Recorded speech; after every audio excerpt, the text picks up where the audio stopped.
Hello, आप सभी प्यारे बच्चों को आर के सिंह का गुड मॉर्निंग। अभी तक हम लोग, पहले ये तो बोल दूं, आज हम लोग केमिकल काइनेटिक्स पर डिस्कशन करेंगे। और अभी तक हम लोग केमिकल काइनेटिक्स में डिस्कशन कर चुके हैं रेट ऑफ रिएक्शन, और उस रेट ऑफ रिएक्शन में हमारे पास दो टर्म आए हुए थे, रेट ऑफ डिसअपेरेंस मतलब वेग ह्रास एवं रेट ऑफ अपीयरेंस मतलब वेग वृद्धि। इस दोनों की भी हम लोग डिस्कशन कर चुके हैं। ओके बाबू, और उससे रिलेटेड जितने भी क्वेश्चंस थे, उस क्वेश्चन को उसके बैकग्राउंड के जितने भी क्वेश्चन आ सकते थे उसको हमने क्या किया आपको बता चुका हूँ। आप भी उसको सॉल्व कर सकते हैं कहीं से अगर क्वेश्चन मिले तो। ठीक है, आज हम लोग उसी रेट ऑफ रिएक्शन को फिर से आगे बढ़ाते हुए देख रहे हैं। देखेंगे हम लोग कि रेट ऑफ रिएक्शन जो होंगे वो कितने प्रकार के होते हैं। तो हमें जो रेट ऑफ रिएक्शन है दो प्रकार का स्टडी करना है, और वो कौन कौन से होंगे, एवरेज रेट ऑफ रिएक्शन और instantaneous rate of reaction. Average मतलब औसत। चलो हम लोग थोड़ा सा लिखते हैं बाबू। रेट ऑफ रिएक्शन आपको दो प्रकार का मिलेगा। Rate of reaction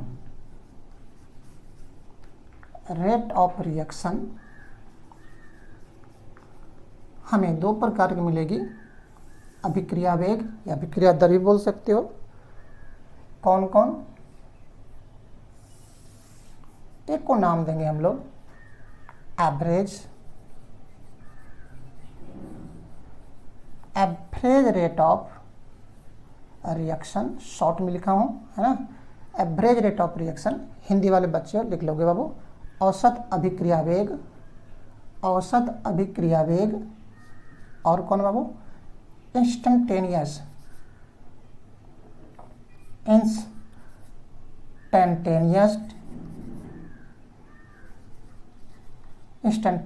rate of reaction.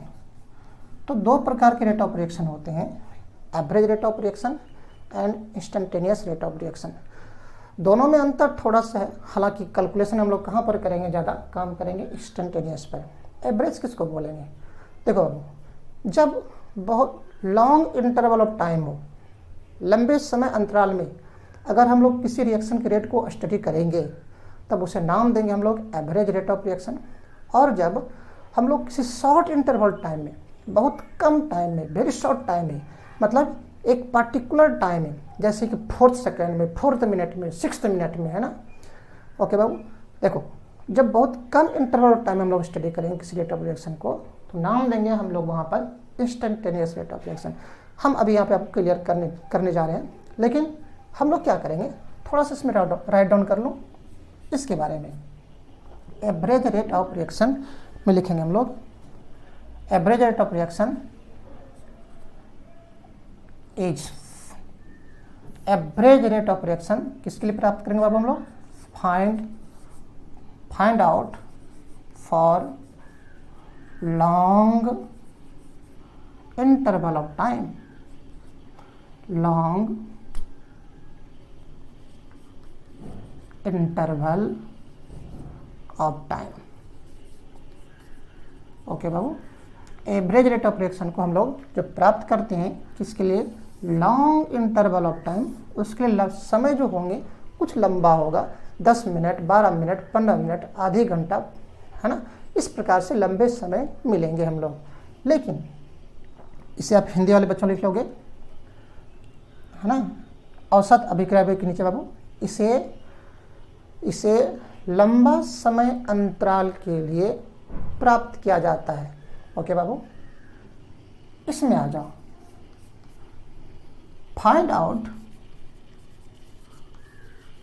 For short या वेरी शॉर्ट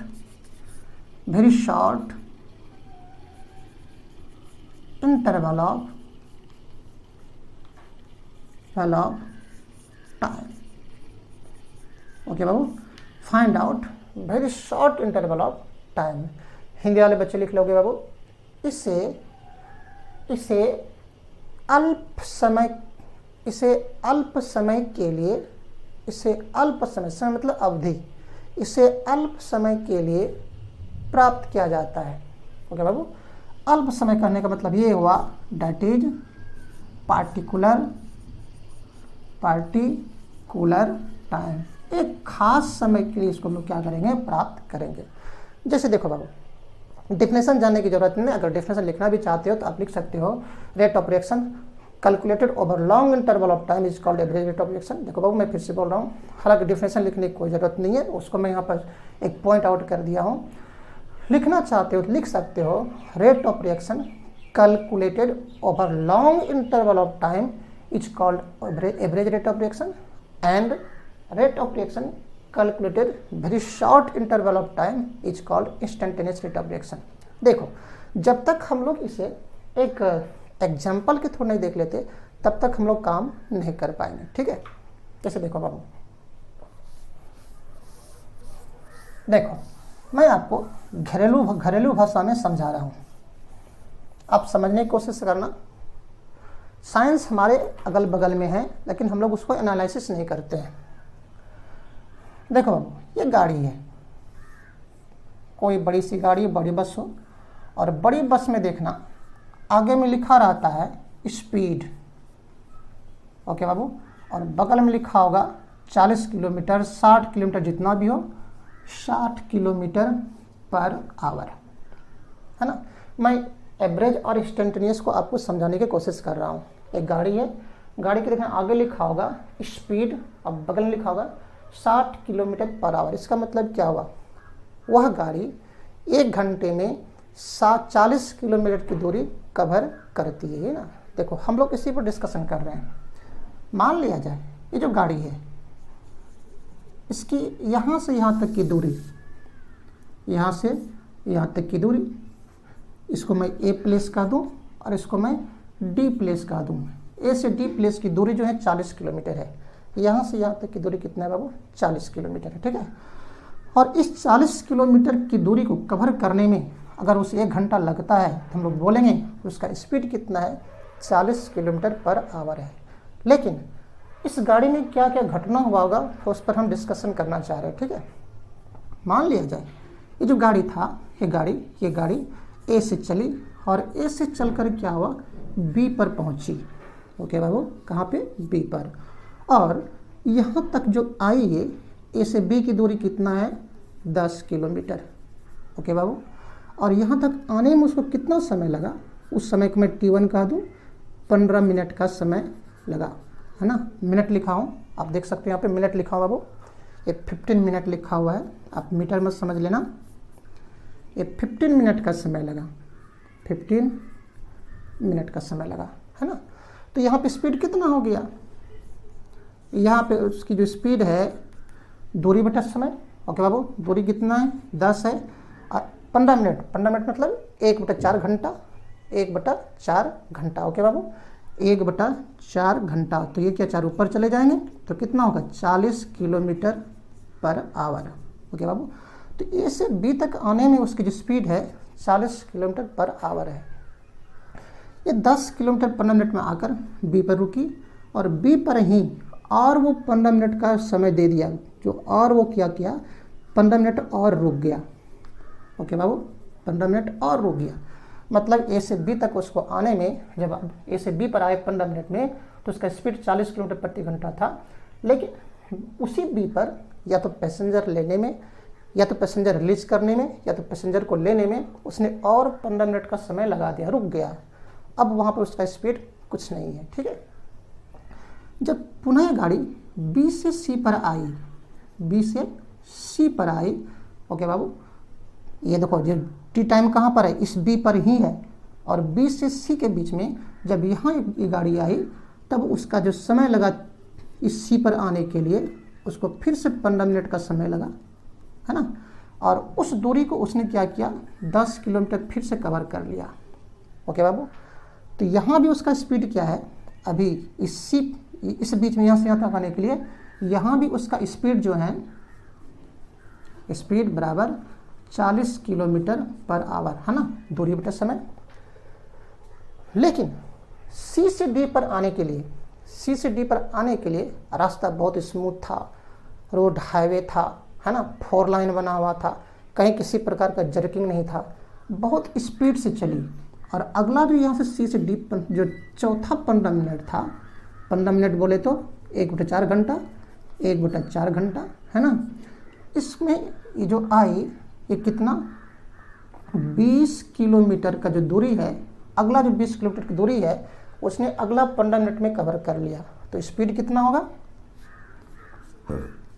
स्पीड कितना होगा बाबू, 20 चौक 80, नहीं क्या, दूरी बटा समय 80 किलोमीटर पर आवर से चला होगा, है ना वो। तो ए से बी में, ए से बी के बीच में गया, जो 15 मिनट का समय लगा, दूरी कितना 10 किलोमीटर की दूरी तय किया, उसमें स्पीड उसका कितना था 40 किलोमीटर पर आवर था। जब बी पर गई तो अगला जो 15 मिनट था तो वो वहाँ पर रुक गया, वहाँ पर उसका स्पीड नहीं है, ठीक है। सी पर जैसे फिर जो बी से सी पर गया, जो अगला जो तीसरा जो 15 मिनट का समय होगा उसमें वो 15 किलोमीटर की दूरी तय किया, यहाँ भी उसका स्पीड 40 किलोमीटर पर आवर था। लेकिन जब सी से डी करके दूरी तय की, उसने अगला जो 20 किलोमीटर की दूरी तय की वो ठीक 15 मिनट में दूरी तय कर ली। इसका मतलब ये हो गया अब वहाँ पे स्पीड उसका कितना है 80 किलोमीटर पर आवर है, ओके बाबू। लेकिन मैं अगर ये कह दूँ ए से बी के बीच, ए से डी में, ए से डी तक जाने के लिए उसका औसत वेग कितना होगा, तो औसत वेग, औसत स्पीड या वेग, एवरेज स्पीड, एवरेज कितना बाबू, टोटल दूरी, यहाँ से दूरी कितना 40 किलोमीटर, ओके, यहाँ से यहाँ तक की दूरी 40 किलोमीटर, टोटल समय कितना 15 60 मिनट, बोले तो 1 घंटा, और 1 घंटा मतलब कितना हुआ 40 किलोमीटर पर आवर। मतलब ये हुआ ए से डी के बीच जाने के लिए उसने एवरेज स्पीड कितना मेंटेन किया होगा, 40 किलोमीटर मेंटेन किया होगा। तो जरा देखो एवरेज स्पीड से मुझे क्या क्या प्रॉब्लम हो गया। देखो यहाँ से यहाँ तक दूरी जाने जो स्पीड था हमने कहा दिया कि 40 किलोमीटर पर आवर है, लेकिन क्या बी पर कोई स्पीड था क्या, गाड़ी रुकी हुई थी, लेकिन क्या सी से डी के बीच में 40 किलोमीटर का स्पीड था क्या, नहीं ना, नहीं था ना। तो एवरेज जो होती है ना वो हमें एक confirm position, sorry confirm speed को नहीं बता रही है, नहीं बता पा रही है। क्यों, क्योंकि कहीं स्पीड कुछ और था, कहीं पर कुछ और था, लेकिन टोटल को मिलाकर मैंने कहा दिया 40 किलोमीटर पर आवर है ना। तो हम लोग यहाँ पर ये डिस्कस कर सकते हैं कि अगर हम लोग लॉन्ग इंटरवल ऑफ टाइम की बात करेंगे तो उसको नाम देंगे हम लोग एवरेज स्पीड। लेकिन ये हम लोग कहते ठीक 45वां मिनट में उसका कितना स्पीड था, है ना, ठीक 30वां मिनट में उसका कितना स्पीड था, तब हम लोग वहाँ पर वर्ड इस्तेमाल करते हैं instantaneous rate of reaction, okay Babu, instantaneous rate of reaction. Average एक लॉन्ग इंटरवल ऑफ टाइम पर होगा और इंस्टेंटेनियस पार्टिकुलर टाइम पर होगा, ओके। जैसे देखो इसी को मैं एक और आपको एग्जांपल समझाना चाहता हूँ, ठीक है। जैसे मान लिया जाए, ये आप और आराम समझ सकते हैं बाबू, कोई बॉलर है, क्रिकेट खेल तो सबको पसंद है ना, और कोई बॉलर है, ओके बाबू, कोई बॉलर बी है, वो 20-20 मैच खेल रहा है। और 20-20 मैच में क्या अलाउ होता है, एक बॉलर 4 ही ओवर कर सकते हैं। सपोज दैट इसने 4 ओवर फेंका, पहला ओवर, दूसरा ओवर, तीसरा ओवर, चौथा ओवर। और पहला जो ओवर था इसमें इसने बहुत ही किफ़ायती ओवर की, मात्र 2 रन दिया। दूसरा ओवर में 10 रन दिया, है ना। तीसरा ओवर पूरी तरह से मैडन रहा, और चौथा ओवर जाकर उसने क्या कर दिया, उसने जाकर उसमें 30 रन दे डाला, धनाधन बल्ला को मारा, 30 रन दे डाला। तो अगर हम ये कह दूं कि अब इसका एवरेज कितना था भाई, एवरेज कितना था, तो टोटल रन कितना हो गया 30 10 40 2 42, ओके बाबू, नहीं किया। चलो थोड़ा सा इसमें क्या करो, एक और ऐसा करो ना, इसको यूं ही रख लो। पहला ओवर में कोई रन नहीं दिया था, दूसरा ओवर में 10 रन दिया, तीसरा ओवर में मैडन रखा, लेकिन चौथा ओवर उसने क्या किया 30 रन दे डाला। तो अब कितना हो गया 30 10 40, लेकिन ओवर कितने किए 4, है ना, लेकिन 4 धन 40। इसका मतलब क्या हुआ, एवरेज हमने एवरेज निकाल लिया। और एवरेज से क्या पता चल रहा है कि इस बॉलर ने जो 4 ओवर किया, उस प्रत्येक 4 ओवर में से उसने क्या 10-10 रन दिया होगा, ये ना। तो क्या हम लोग यहाँ पर ये देख पा रहे हैं क्या पहला ओवर में उसने 10 रन दिया था क्या, नहीं दिया था। दूसरा ओवर में तो दिया था, तीसरा ओवर में दिया था क्या, नहीं ना, चौथा ओवर में 10 रन से ज़्यादा दिया हुआ था। ओके बाबू, तो एवरेज जो होती है, एवरेज मुझे टोटल को मिलाकर निकालते हैं, लेकिन अगर मैं ये कहता कि उस बॉलर ने दूसरा ओवर में कितना रन दिया, तो वहाँ पर इंस्टेंटेनियस का इस्तेमाल करते हैं हम लोग। उसने चौथा ओवर में कितना दिया, इंस्टेंटेनियस का इस्तेमाल करते हैं। मतलब लॉन्ग इंटरवल टाइम में हम लोग एक एवरेज का इस्तेमाल करते हैं, और वेरी शॉर्ट में क्या करते हैं बाबू, इंस्टेंटेनियस का करते हैं। ठीक है, चलो हम लोग बात करते हैं एवरेज और इंस्टेंटेनियस। आपके पास हेडिंग डाला हुआ था, दोनों में अंतर क्या है, दोनों में अंतर क्या है? हाँ अंतर है, रिप्रेजेंटेशन में अंतर है, क्वेश्चन में अंतर है, हम लोग अभी बनाएंगे। तो जनरली हम लोग इंस्टेंटेनियस पर ही बात करते हैं।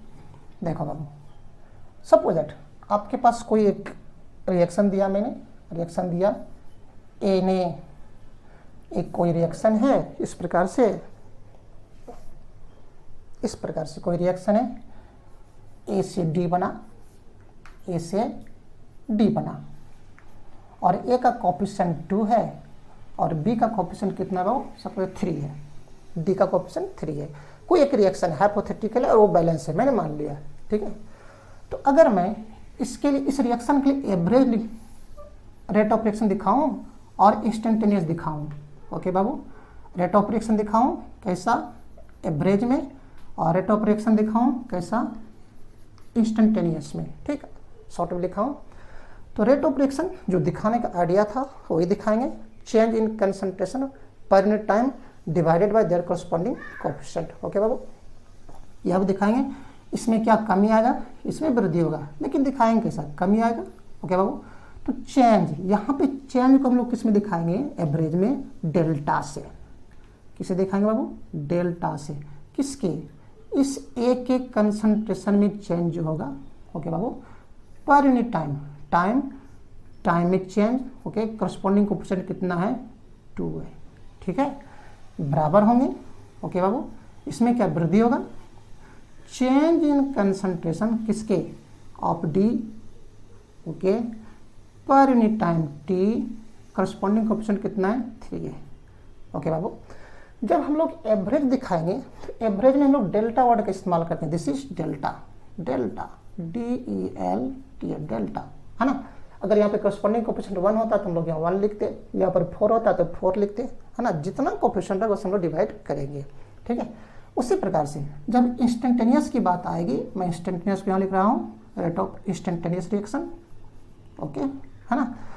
तो डिक्रीज तो करेगा ही, चेंज इन कंसंट्रेशन किसका बाबू, एक एक कंसंट्रेशन में चेंज, पर unit time T divided by corresponding coefficient 2, okay, बराबर होंगे change in concentration of D पर unit time T, okay, corresponding coefficient 3, किसे लिखाओगे, प्लस लिखाओगे।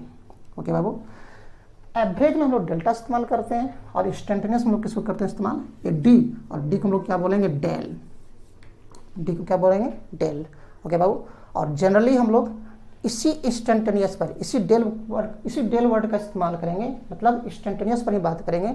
एवरेज पर हम लोग ज़्यादा बात नहीं करेंगे। कहीं भी कोई रिएक्शन दे तो हम लोग वहाँ पर इंस्टेंटेनियस का इस्तेमाल करेंगे। जब एवरेज की बात हो तो आपको क्वेश्चन बोल देगा। ठीक है, जैसे चलो इससे रिलेटेड हम लोग क्या करते हैं, कोई क्वेश्चन बनाते हैं। क्लियर बाबू, चलो आ जाओ। इससे रिलेटेड हम लोग क्या करते हैं, कोई क्वेश्चन देख लेते हैं, ताकि हमारा किसी प्रकार का कन्फ्यूजन ना रहे, वो दूर हो जाए। आपके बुक में दिया हुआ है, और बुक में कहाँ दिया हुआ है, इन टेक्स्ट में दिया हुआ है। ठीक है, खास करके अगर आप NCERT बुक को जरूर फॉलो करें, उसके अलावा सब कुछ करें। जैसे क्वेश्चन है, आप लोग लिखेंगे बाबू, क्वेश्चन है फॉर ए रिएक्शन को मैं शॉर्ट लिखा हूँ, और रिएक्शन है R है, R से P बना, है ना, रिएक्टेंट से प्रोडक्ट बना। ठीक, the concentration of reactant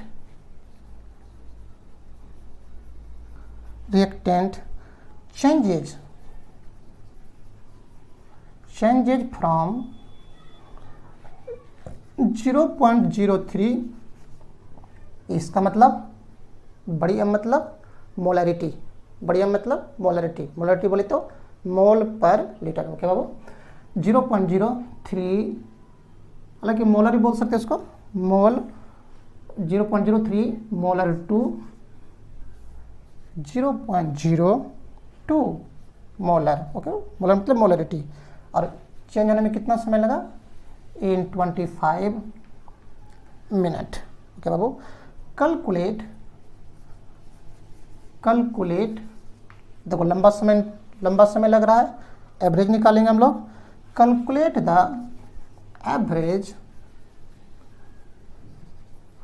average rate of reaction. Okay बाबू, शॉर्ट में लिखा हूं, in both unit, in both minute and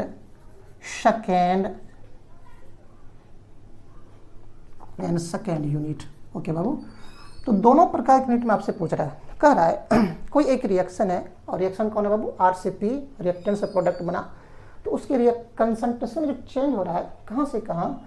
0.03 से कहाँ पे? इतना में। ओके बाबू, मैंने कहा था कि जब रिएक्शन होगा तो रिएक्शन टाइम जितना बढ़ते जाएंगे उसके कंसंट्रेशन में कमी होती जाएगी। तो देखो पहले जो इसका कंसंट्रेशन इतना था, मतलब मोलरिटी इतना था, जब समय दिया गया कितना? 25 मिनट तक, तो उसका कंसंट्रेशन कितना हो गया? इतना हो गया। तो कहता है बताइए उसका एवरेज रेट ऑफ रिएक्शन जो होंगे वो मिनट में और सेकंड में हमें दोनों बनाकर निकाल कर दिखाइए। ठीक है, देखो बाबू हम लोग बना रहे हैं, मैं बना रहा हूँ, आप क्या करें? देखने की कोशिश करें। ये रिएक्शन था और कहाँ जा रहा है?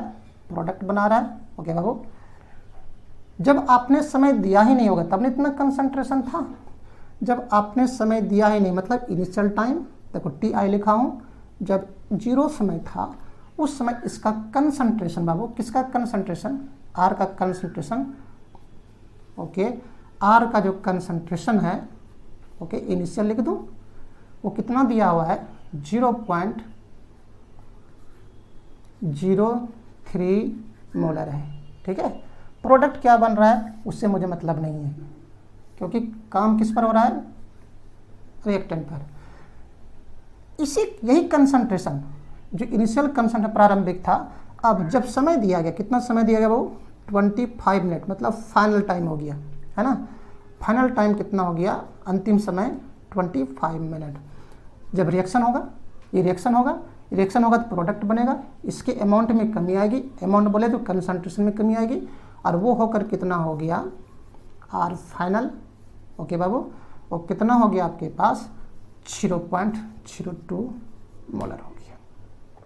तो कहता है तो बताइए उसका एवरेज रेट ऑफ रिएक्शन कितना होगा। ठीक है बाबू, चलो मैं बात कर रहा हूँ, ऊपर मिटा रहा हूँ,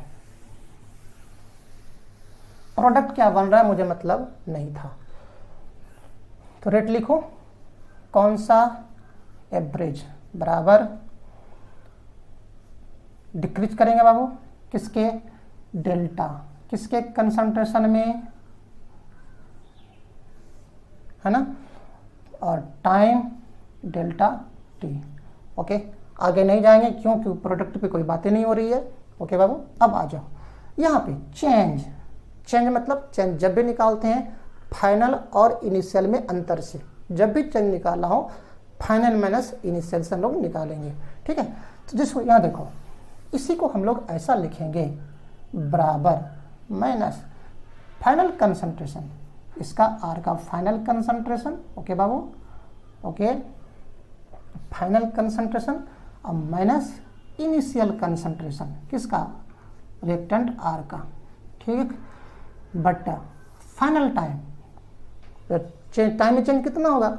फाइनल माइनस इनिशियल, फाइनल मतलब T F minus T I. Okay बाबू, यहाँ पर साइन के साथ दोगे नेगेटिव का। ठीक, नेगेटिव का साइन, क्योंकि रेट घटेगा ना। अब मैं इधर लिख रहा हूँ, तो वो फाइनल कितना दिया हुआ है हमारे पास? 0.02 मोलर है। ओके बाबू, और इनिशियल कितना दिया है? 0.03 3 और समय कितना दिया हुआ है। तो पहले जब समय नहीं थे, जब कंसंट्रेशन इतना था वहाँ शुरू ही किए थे, वो इतना था, और होने में कितना समय, कितना मिनट के बाद, 25 मिनट के बाद, 25 मिनट। अब नेट यहाँ पर क्या लगाओगे, नेगेटिव लगाओगे, ठीक है, ये आपके पास यहाँ पर नेगेटिव लगा हुआ है, बराबर। सॉल्व कर लो, 0.01, ओके बाबू, और नीचे में 25, ठीक है, तो कोई नेगेटिव आएगा ना, सॉरी यहाँ पे final minus initial, final minus initial यहाँ पे गलत लिखा हूँ, फाइनल माइनस इनिशियल 25 माइनस 0, ठीक है बाबू, एक घटकर नेगेटिव आता है, ओके। अब वो नेगेटिव इस नेगेटिव मिलकर क्या पॉजिटिव हो जाता, और यहाँ पर कितना 25, इसको सॉल्व कर लो, 1/25, यहाँ से नीचे 100 आता, 100 को मैंने क्या किया, ऊपर ले गया, ओके, और फिर से मैंने इसको डिवाइड किया तो कितना आता, 0.04 आता। अब फिर मैंने उसको वहाँ ले गया तो 10⁻⁴, है ना। यूनिट क्या था, ऊपर में मोलर था, इसमें कैपिटल एम था ना, कैपिटल एम ना, और कैपिटल एम मतलब मोलरिटी, मोलरिटी मतलब मोल पर लीटर, मोल, मैं इसको यहाँ लिख रहा हूँ बाबू, इसको मैं यहाँ लिख रहा हूँ 4 × 10⁻⁴ मोल पर लीटर, और नीचे में क्या मिनट था, पर मिनट, ओके बाबू। तो आपके मिनट में तो निकल गए, सेकेंड में निकालना हो तो सेकेंड में निकालने क्या करेंगे, इस मिनट को हम लोग क्या करेंगे, सेकेंड में बदल देंगे, ठीक है। एक आंसर तो ये आपके पास आया, एक आंसर ये आया, ओके। दूसरा आंसर आएगा बराबर आप 1.25 × 10⁻², ओके बाबू, और इसको अगेन इसी में रहने, इसी कर देते हैं 0.01, आप यहाँ भी कर सकते थे, मैं इसी में करता हूँ, ठीक है। 25 ये मिनट में था, मिनट को मैंने क्या किया, सेकेंड में बदल दिया, तो सेकेंड में करने के लिए क्या होगा, 60 से मल्टीप्लाई कर दो, ओके बाबू। ये किस में आएगा, मोल पर लीटर पर सेकेंड। आप घर में बैठ के सॉल्व करते रहना, ठीक है।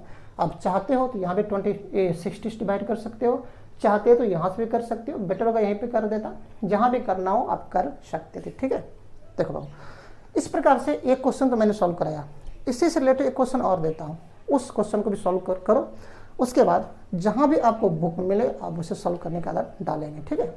ये भी क्वेश्चन आपको मैं बुक से दे रहा हूँ, ये इंटेक्स का क्वेश्चन था, और कौन सा इंटेक्स में बाबू, 4.1 का, ये इंटेक्स का क्वेश्चन था 4.1 का। और एक क्वेश्चन और है,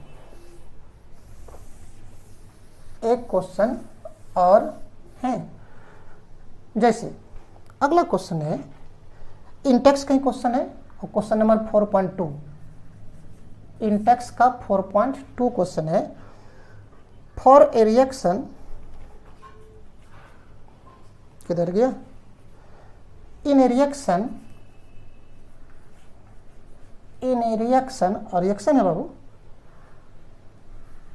2A, और उसने कुछ प्रोडक्ट को बनाया, क्या प्रोडक्ट बनाया, आई डोंट नो, प्रोडक्ट, ठीक है बाबू।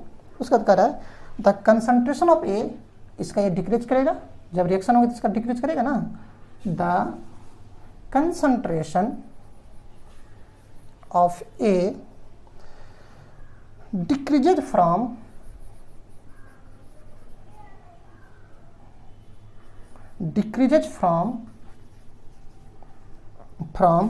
0.5 मोल पर लीटर टू 0.4 मोल पर लीटर, ठीक। और समय कितना लगा बाबू, इन 10 मिनट, है ना, लंबा समय लग रहा है। Calculate the rate of during this instant, calculate rate of reaction during this instant, इस समय में, इंस्टेंट मतलब एवरेज पूछ रहा है ना। तो देखो हिंदी वाले बच्चों, हमने शायद इसके पहले वाले क्वेश्चन का हिंदी नहीं लिखाया, तो आप लोग थोड़ा सा करना क्या, एनसीईआरटी के बुक उल्टाना, उस एनसीईआरटी की बुक में इन टेक्स्ट जो क्वेश्चन है बीच बीच में आपको जो मिलेंगे उनमें से 4.1 को देख के पहला वाला का हिंदी लिख लेना।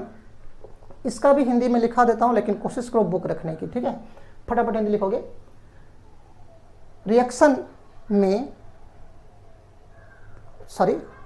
रिएक्शन लिखना बाबू 2A से प्रोडक्ट बनाना, 2A से प्रोडक्ट को बना दो, ठीक है, ऐसा बनाओ। उसके नीचे लिखना A की सांद्रता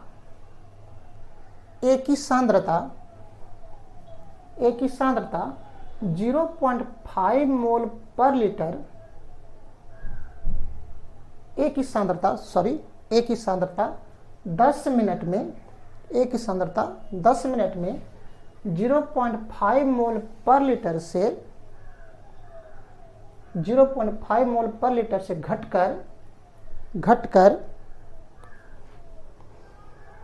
0.4 मोल पर लीटर हो जाती है, फुल स्टॉप। इस समय अंतराल में अभिक्रिया वेग प्राप्त करें। देखो बाबू, इसमें आपको इसने नहीं कहा कि आपको एवरेज करना है कि क्या इंस्टेंटेनियस करना है, क्योंकि जब समय अंतराल ज़्यादा है, 10 मिनट है ना, तो बहुत कम है, बहुत लंबा समय अंतराल है, तो हम लोग यहाँ पर किसको निकालेंगे, एवरेज को निकालेंगे।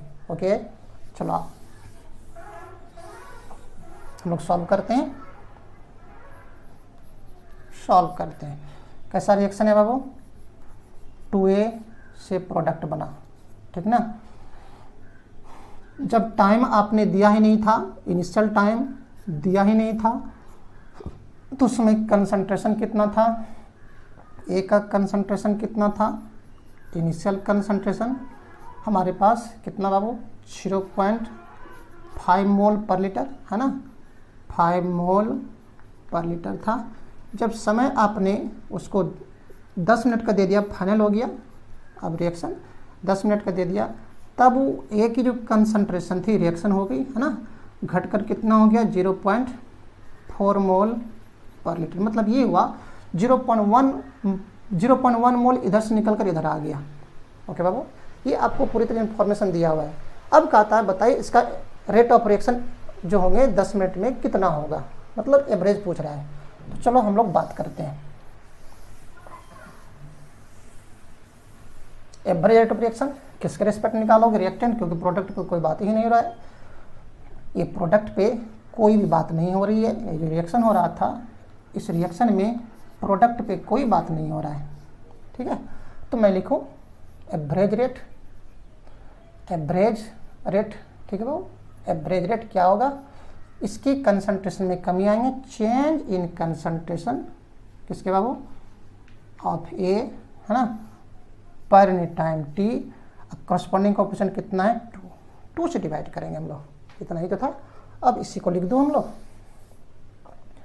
बराबर होंगे माइनस, है ना, ये कितना बाबू final concentration, final minus initial concentration, तब ना चेंज होगा, माइनस इनिशियल। और ये कितना final time minus initial time, और इसको पहले से हम लोग 2 से मल्टीप्लाई करेंगे। साइन कैसा देंगे, नेगेटिव देंगे। ओके, फाइनल कितना 0.5 0.4 था, थोड़ा अंधेरा हो गया होगा, लाइट प्रॉब्लम, ठीक ना। ये कितना है बाबू फाइनल कितना 0.4 है, और इनिशियल कितना लिया गया था 0.5 लिया गया था। ओके, 2 है, फाइनल टाइम कितना है 10 मिनट है, और इनिशियल टाइम तो 0 से मैंने शुरू ही किया था। ओके बाबू, और total negative sign main time मेंस लिखोगे इसमें, ठीक है। एक घटकर कितना हो गया, माइनस आता, माइनस में उसको प्लस कर देता, और वो कितना आता 0.1। ओके बाबू, ये कितना होता है 10 दूना 20। इसको फिर सॉल्व कर लो, आपके पास आएंगे 1/200। अब आपकी जिम्मेदारी है, कर सकते हो 2.5 इंटू 10⁻⁻2 क्या आएंगे, मोल पर लीटर पर सेकेंड आएंगे, ठीक है। टाइम मिनट में था क्या, टाइम मिनट में था, मिनट था, ठीक है। तो इतना पर सेकंड नहीं, इतना पर मिनट। कहने का मतलब ये हुआ, अगर आपको इस प्रकार से कहीं भी क्वेश्चन मिलता है तो आप उसे सॉल्व कर सकते हो, ठीक है बाबू। लेकिन अगर एवरेज की बात जिक्र कर दे तब हम लोग एवरेज निकालेंगे, नहीं तो हम लोग किस पर डिस्कशन करेंगे, इंस्टेंटेनियस पर। तो हम लोग चेंज तब क्या लिखेंगे, वहाँ पे हमेशा डी लिखेंगे। कह दे एवरेज तो डेल्टा लिखना, और नहीं कहे तो हम लोग क्या करेंगे, इंस्टेंटेनियस पर ही बात करेंगे। जल्दी से इसे आप क्या करो, नोट कर लो।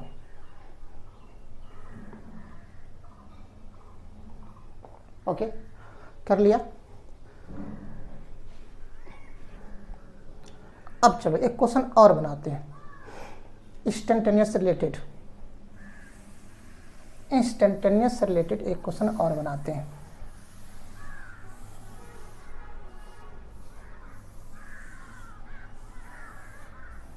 ग्राफ से संबंधित। देखो बाबू,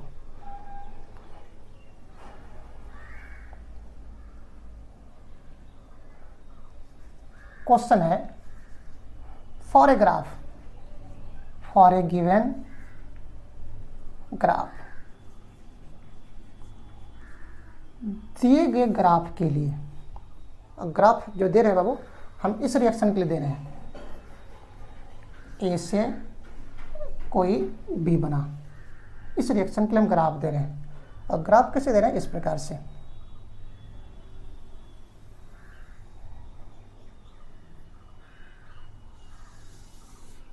ओके, ये रिएक्शन ए से बी हो रही है, प्रोग्रेस ऑफ रिएक्शन है, इधर कंसंट्रेशन है,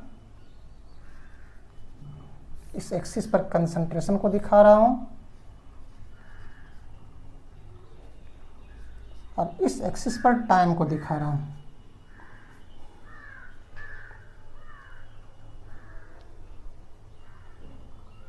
ऐसा करूं ना, थोड़ा सा वीडियो लंबा पड़ जाएगा और लाइट का भी प्रॉब्लम हो रहा है बाबू, ठीक है।